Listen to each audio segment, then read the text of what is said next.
Hello, I hope this finds you well. I was with the singles ministry last night in Tacoma, and we were meeting for our last midweek in the park together before we go into the fall. And we were all sharing about something that God has done in the last 6 months in our lives as we've been through pandemic and staying in shelter orders and social distancing and all the disruption of our normal.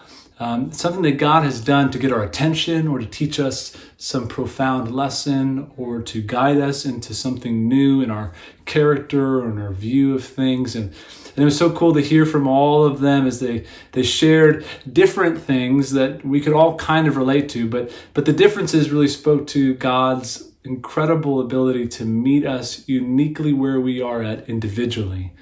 And to help us grow from that space. And wherever we are on the spectrum of growth to becoming more like Jesus, he meets us right there. And in our journey with our history, with our makeup, with our identity, with who we are, he meets us there and teaches us some specific lesson. And it was so cool to hear those from those who shared last night. And as I shared, I talked about how I really feel like this last 6 months, one of the things that God has been up to for me in my own just spiritual development and formation is coming more and more comfortable with his control and his will and his story and him being in control ultimately of whatever happens in the future, and how little I really have to say over my future. Like, I can make plans, but he's going to control tomorrow.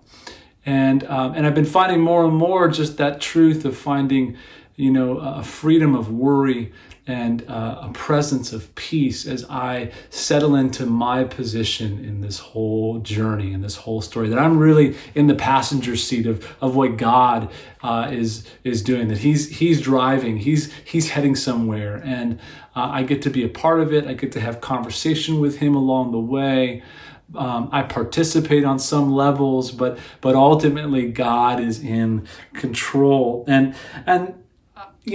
I can't say that I've arrived, because I haven't, right? But I am becoming more frequent with that space of peace and God's Spirit, and a space where I rest really in the sovereignty and goodness of God, and I feel deeply secure in my will not being done, but his will being done. We are in an elevated presence of anxiety globally, right?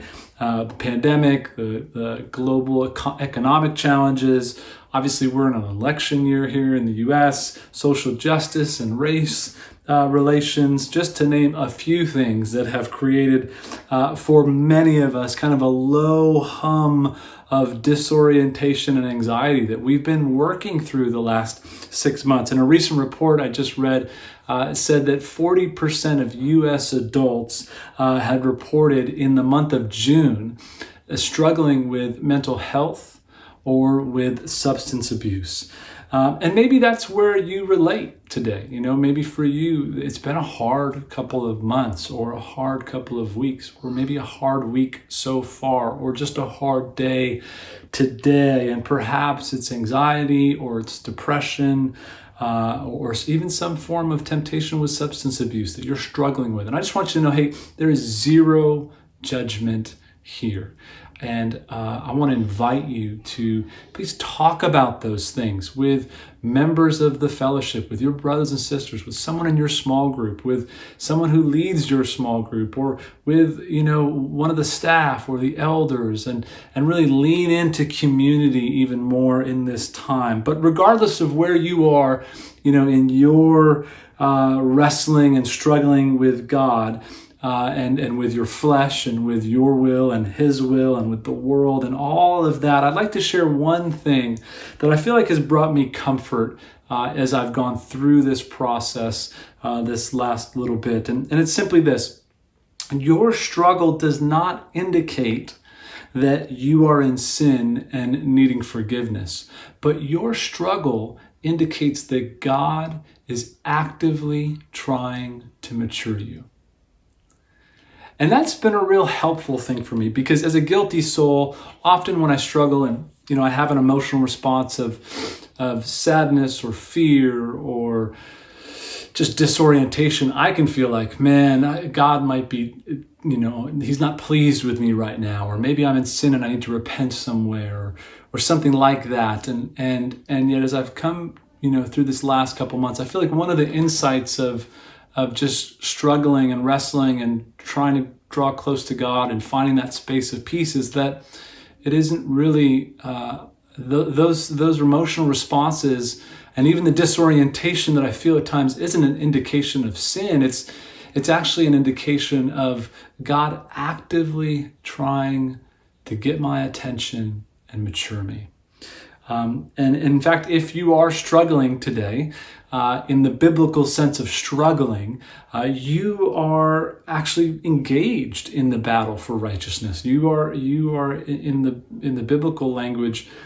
You are striving and you are persevering for righteousness. You are holding on, and that's a really good place to be, because to not struggle is to not hold on, to not persevere, to not engage the battle. And so your struggle is actually an indication of God's vision for you and your future.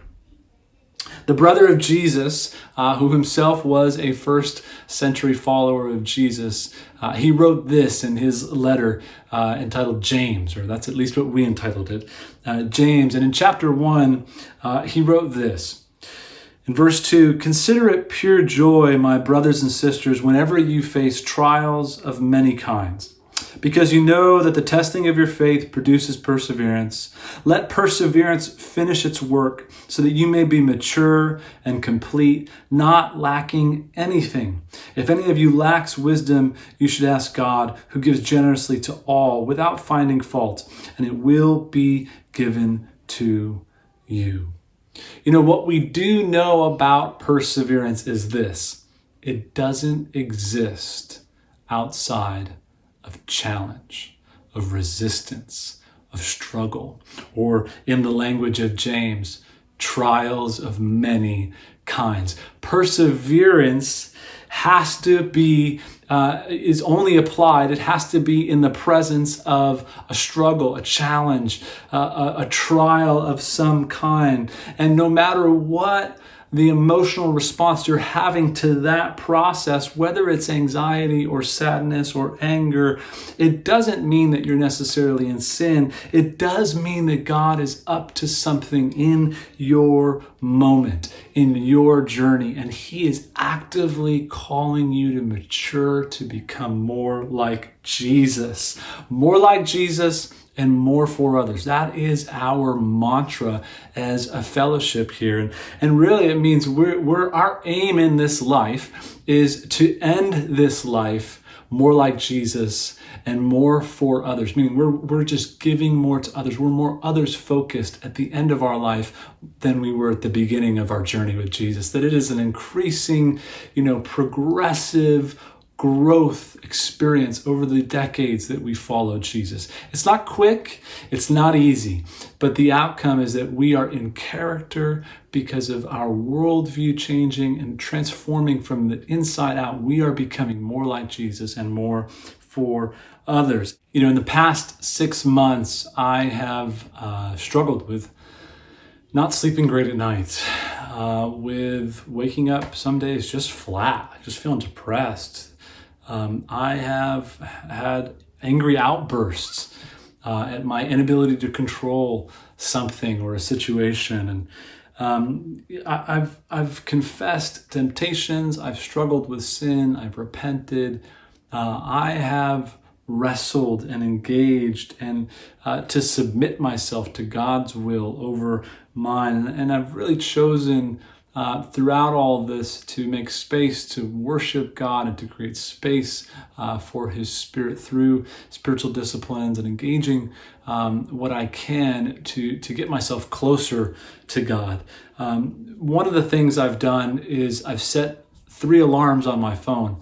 And I set them with the intention of them going off kind of like monastery bells. And if you know anything about monasteries, there are bells that chime throughout the day and even the night. And they are a call to prayer. And when they chime, no matter what you're doing, the monks, they stop, whether they're cleaning something or they're transcribing something or they're serving someone or even they're sleeping in their bed. They hear these chimes and they stop everything they're doing and they pray. And so I set 3 alarms for myself that go off throughout the day. And they're just moments for me to raise my awareness to God, that He is present in my moment, that He's with me. And often I just pray whatever is right in front of me, whatever I'm working through, whatever is in my mind, whatever I'm wrestling with. I just pray about that right there. I pray about other things that have happened in the day. But I feel like it has been such a great practice for me in really God responding to me in those moments and lifting me above my circumstances and above the results that I'm trying to achieve in the moment and above even my emotional state and just back to Him. How has God been maturing you? How has He been trying to get your attention? That answer, or the answer to that question, really lies in where you're feeling the resistance in your life today. Maybe it's in your marriage and you're feeling some resistance, some trial or struggle or challenge, and you feel emotionally, you feel anxious or sad or maybe even angry about that. It doesn't necessarily mean that you're in sin, but it does mean that God is trying to get your attention to mature you to become more like Jesus and more for others, to be a more godly spouse. Or maybe it's in your parenting. Man, there are certainly plenty of challenges there for all of us who are parents. I feel it.